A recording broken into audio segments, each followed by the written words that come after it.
Hey folks, this is Jesse Cope, back with another episode of the American Soul Podcast. Hope y'all are doing well, wherever y'all are and whatever part of the day you're in. Appreciate y'all giving me a little bit of your time each day. We'll do my best, or at least attempt to do my best to make good use of it. For those of y'all that continue to share the podcast and to help it grow as it continues to do, incredibly humbled and grateful for it, very much. It helps immensely when y'all tell other people about it, and so thank you. We're going to take one of our little walks today. We have all sorts of stuff going on today. The girls have gone out to the garden to pick vegetables and are in rubber boots because they saw a snake out there yesterday, and they also made the dogs go with them and took sticks to beat off the snakes.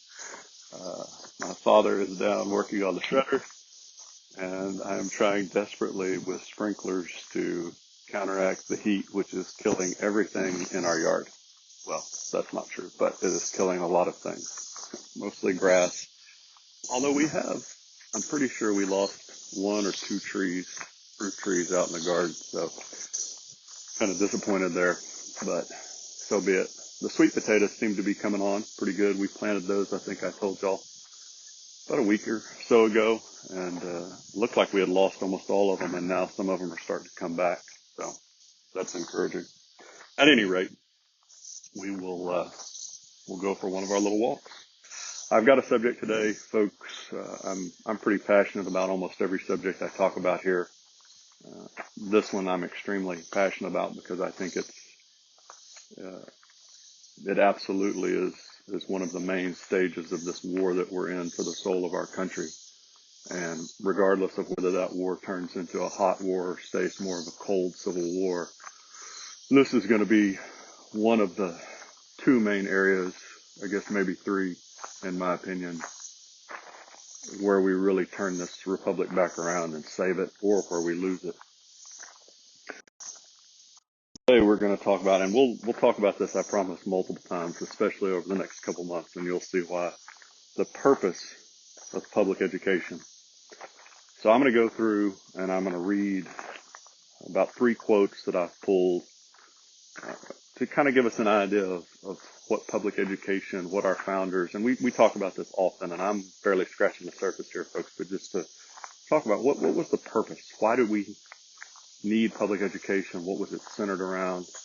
And then if we have time, a little bit at the end, I'm going to talk to you about a couple trends that we see from the Census Bureau statistics and a couple other places that I managed to pull. So the first quote, William Samuel Johnson, president of Columbia University, which was formerly King's College, and he said this to the first graduating class after the Revolutionary War. You have received a public education, the purpose whereof hath been to qualify you the better to serve your Creator and your country. Your first great duties are those you owe to heaven, to your Creator and Redeemer. Let these be ever present in your minds and exemplified in your lives and conduct. Imprint deep upon your minds the principles of piety toward God and a reverence and fear of His holy name. The fear of God is the beginning of wisdom, and its consummation is everlasting felicity. Remember, too, that you are the redeemed of the Lord, that you are bought with a price, even the inestimable price of the precious blood of the Son of God. Adore Jehovah, therefore, as your God and your judge. Love, fear, and serve Him as your Creator, Redeemer, and Sanctifier. Acquaint yourselves with Him and His Word and holy ordinances. Make Him your friend and protector, and your felicity is secured both here and hereafter. And with respect to particular duties to Him, it is your happiness that you are well assured that He best serves His Maker, who does most good to His country and to mankind. The point of public education, the reason that these men, the reason that we set up public education was to better serve God and then the country. Talked about, Mr. Johnson talks multiple times here, very important things. Fear of the Lord. We've gotten away from that. Not only do we not fear the Lord as a nation anymore, we reject him and kick him out of our institutions.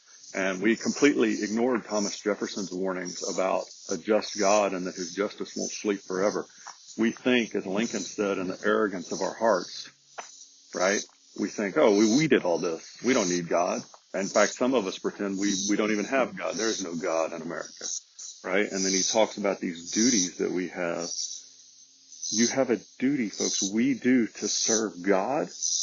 And one of the best ways to do that, he says here, is to do the most good that we can for our country and for mankind. Notice never once here does he talk about, let's look out for me. Let me get mine. And he also doesn't say, folks, he doesn't say that serving God is going to make life easy. He talks about felicity, happiness, peace, maybe, comfort. It doesn't say it's going to be easy. Fear of the Lord, serve God and country. That's the point of public education. Obviously, we are not doing that today at all, by any stretch of the imagination. In fact, we're going against God and country. Next one, this is from Noah Webster, right? You know Noah Webster, Webster's Dictionary. This is, I believe, from 1848. For this reason, society requires that the education of youth should be watched with the most scrupulous attention. Education, in a great measure, forms the moral characters of men, and morals are the basis of government. Education should therefore be the first care of a legislature, not merely the institution of schools, but the furnishing of them with the best men for teachers. A good system of education should be the first article in the code of political regulations.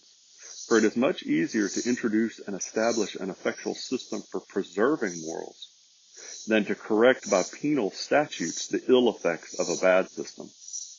The goodness of a heart is of infinitely more consequence to society than an elegance of manners, nor will any superficial accomplishments repair the want of principle in the mind. It is always better to be vulgarly right than politely wrong. The education of youth is an employment of more consequence than making laws and preaching the gospel, because it lays the foundation on which both law and gospel rest for success. Another little bit here, just at the end. Republican government loses half its value when the moral and social duties are negligently practiced.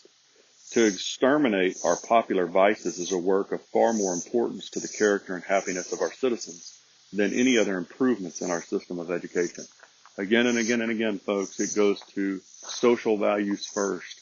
Fiscal values will follow social values, but you can't do it in reverse. You can't start with the financial and hope that the social are going to be there. And the fact that he talks here where he says superficial, where did it go? I lost my brain. I'm sorry, folks. The goodness of a heart is infinitely of more consequence to society than any elegance of manners, nor will any superficial accomplishments repair the want of principle in the mind. It doesn't matter what we do, folks. This is true in our families at home. This is a huge deal that feminism has brought in.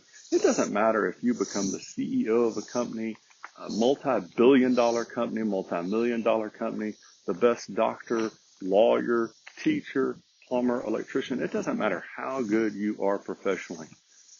If we are not passing on to our children moral and social values, it doesn't matter, folks.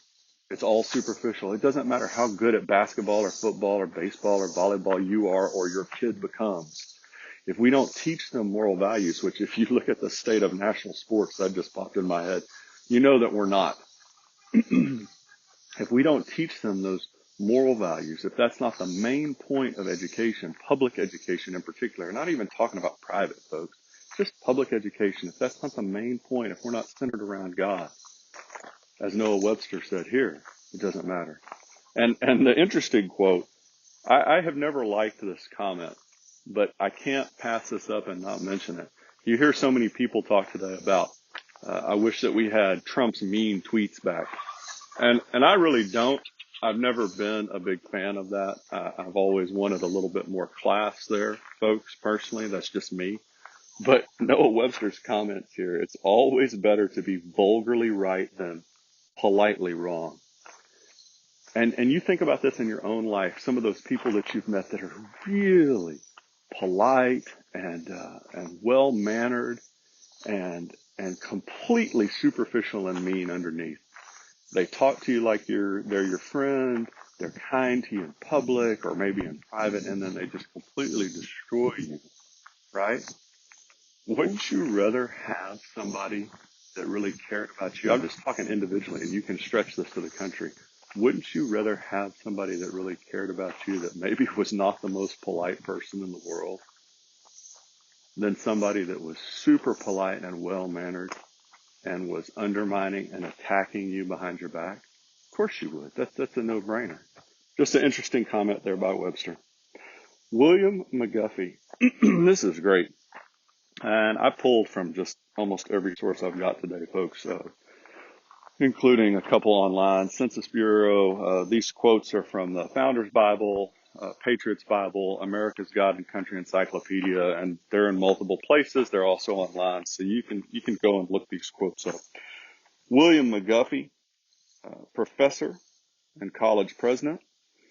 He published McGuffey's Eclectic Readers in 1836. It sold 122 million copies and was repeatedly revised until 1901. And so it was used in public education for multiple generations and private school. And this was the preface of his eclectic third reader. McGuffey wrote, "Selections have been drawn from the purest fountains of English literature. Copious extracts made from the sacred scripture," talking about the Bible. "Upon review of the work, an apology may be due for not having still more liberally transferred to pages the chaste simplicity, the thrilling pathos, the living descriptions, and the matchless sublimity of the sacred writings. From no source has the author drawn more copiously than from the sacred scriptures. This certainly apprehends no censure. In a Christian country, that man is to be pitied who at this day can honestly object to imbuing the minds of youth with the language and spirit of the Word of God." Man, folks, I could just sit here and do a whole podcast on this one thing. In a Christian country, the man is to be pitied who at this day can honestly object to imbuing the minds of youth with the language and spirit of the Word of God. And of course, we have a huge chunk of the citizenry. Our three-legged wolf came out. That's a good boy. He just chased all the birds off the porch that were trying to eat the dog and cat food. So absolutely a wonderful use for that puppy dog. We have people, folks. We've been playing this game for 80 years now about rejecting God out of education. And look, I've got another podcast. We'll probably do it this week, going back to talk about Dewey and the difference between what Dewey, who was an avowed socialist communist as far as education, wanted. And one of the things that he wanted, I was talking to somebody at church about this the other day. They want, regardless of what they say, folks, one of the main goals, and they actually are pretty open about this, is to take children more and more away from parents and church. That's why the school day is getting longer and longer. That's why the school year is getting longer and longer. The more that they can take children away from parents and God and parents in that order, the more they can control them and raise them up to do whatever it is that the left, the socialist, communist tendencies. And you've seen this. That's why public education has had for so long a stranglehold, right? And I'm going to say this probably a couple times in the last few minutes. Public education, folks, we need this as an institution. The solution is not to get rid of public education. The solution, there's a couple of them.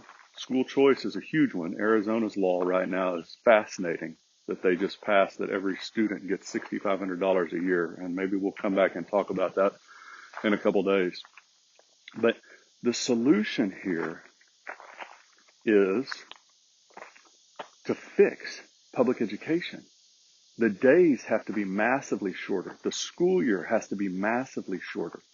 The subject material has to be tightened up. And then God and Jesus Christ have to be at the center of public education. Some of y'all out there that are listening to this go, well, I don't know about that, Cope. You can't force people to follow Jesus Christ. Having public education be centered around the principles of this country, which are, we show this again and again and again. We've been doing this for over a year now, folks, and every single time we come back to God. The fact that this is a Christian republic is supported over and over and over again by facts, by the words of our founders, by the way they instituted things. You talk about, go from the very beginning, the Declaration of Independence and Fisher Ames, who was the final worder of the First Amendment, wanting the Bible as a textbook in schools. So we have to get God and Jesus Christ back in the center of education. That doesn't force people to be Christians. That doesn't force Americans to be Christian. But if we're going to force taxpayers to fund public education, right, then it's got to strengthen the country.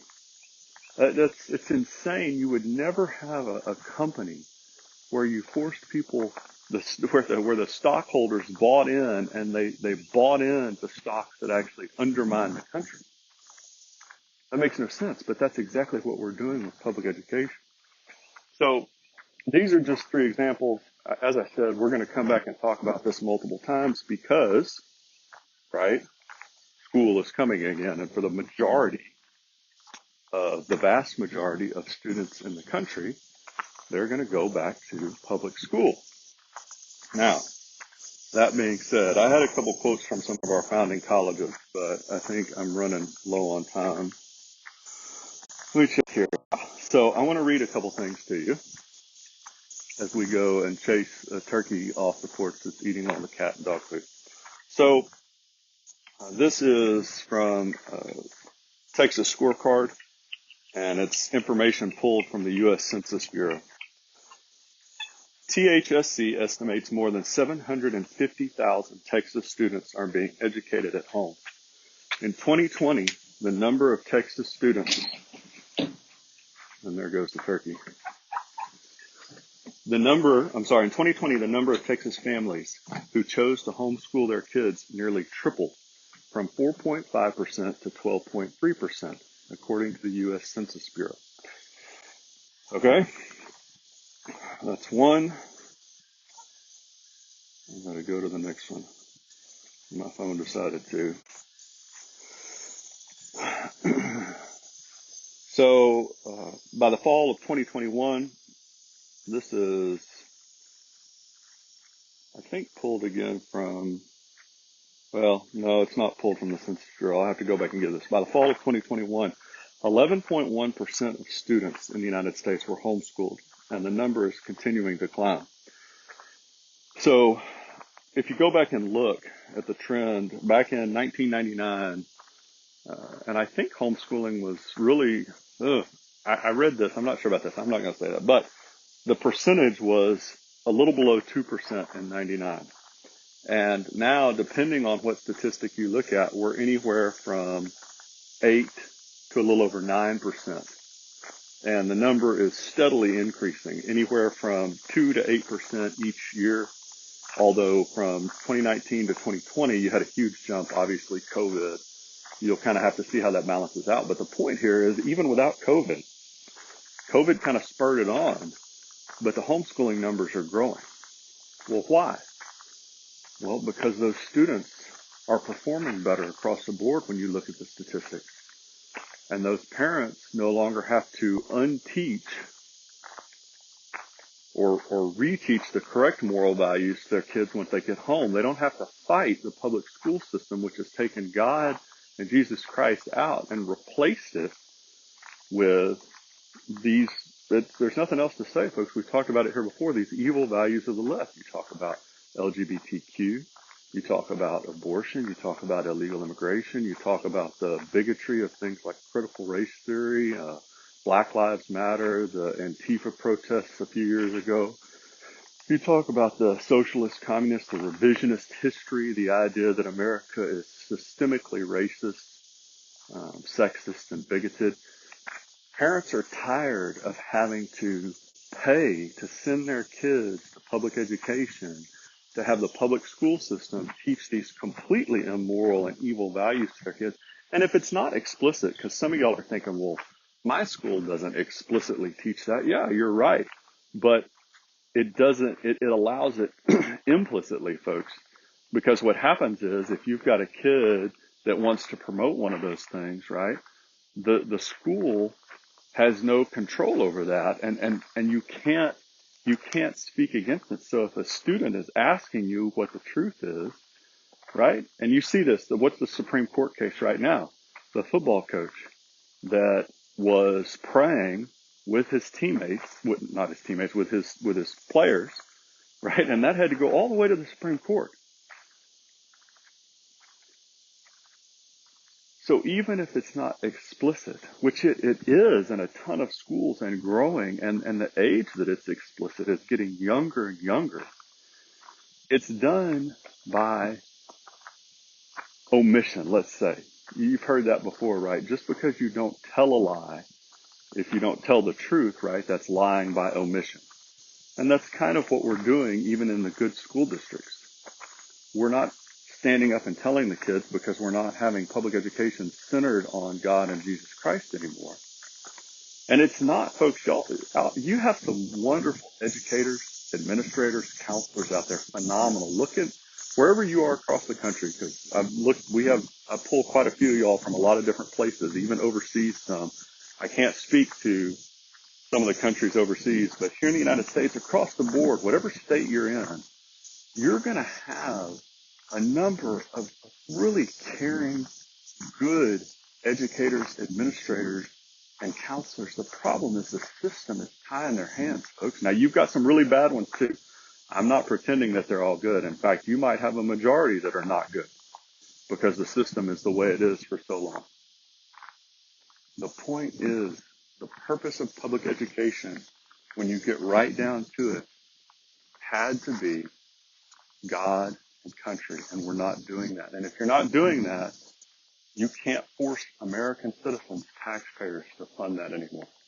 That's the bottom line. You can't. It's immoral to force American citizens to pay for a system, to force them to put their kids in and force them to pay for that system that is undermining the country.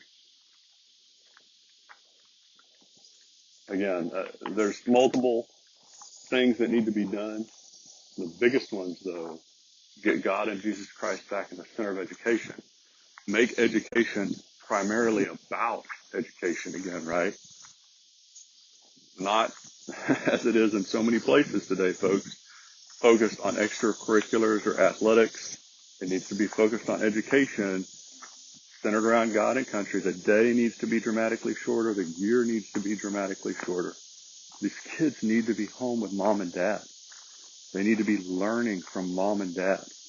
We talked recently about that little comedian routine for those of y'all that listen to the podcast. We have to train and raise our children up to be godly men and women who are going to be productive citizens and good husbands and good wives. Where do they get most of that training? Home. All right. I went way over. We'll talk to y'all again soon. We're going to talk about this some more, folks. It's a huge issue. Huge issue. Go back and listen to those quotes. Webster, McGuffey, and Mr. Johnson, they're phenomenal quotes, and they show you, regardless of what the modern media or the left says, they show you what public education was founded to be here in the country. God bless y'all. God bless your families. God bless America. We'll talk to y'all again real soon.